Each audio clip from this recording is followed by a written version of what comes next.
Subscribe to Mufti Qasim Nawaz online. Press the bell icon for more videos.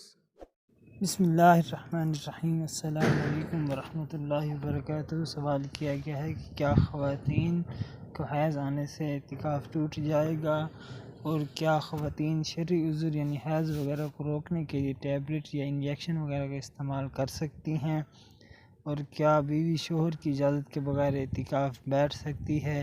اگر عورت کو حیض آ گیا تو کتنے دنوں کی قضا کرے گی، اعتکاف کی کتنے دنوں کی قضا کرے گی؟ تو ان تمام سوالات کے جواب سماعت فرمائیں کہ عورت کے لیے اپنے شوہر کی اجازت کے بغیر اعتکاف میں بیٹھنا جائز نہیں ہے، اور عورت کے لیے گھر میں اعتکاف بیٹھنا افضل ہے، اور جیسے ہی اگر عورت کو حیض آتا ہے تو اس کا اعتکاف ٹوٹ جائے گا۔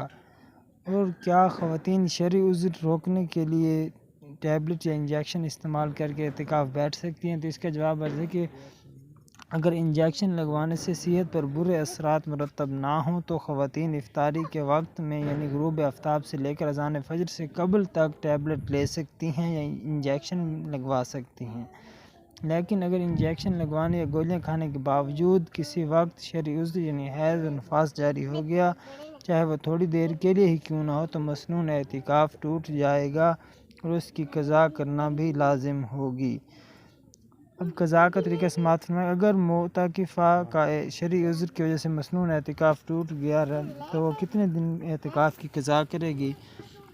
تو جواب ہے کہ رمضان المبارک میں معتکف یا معتکفہ مرد یا عورت کا کسی عذر کی وجہ سے مسنون اعتکاف اگر ٹوٹ جائے، مثلا ضرورت سے زائد اعتکاف گاہ سے باہر ہو جانا، یا معتکفہ عورت کو حیض آ گیا، یا نفاس بچے کی ولادت کی وجہ سے نفاس جاری ہو گیا، یا کوئی اور بیماری لاحق ہو گئی، تو جتنے دن کا اعتکاف رہ گیا تھا اتنے ہی رمضان شریف کے روزے بھی رہ گئے ہوں گے۔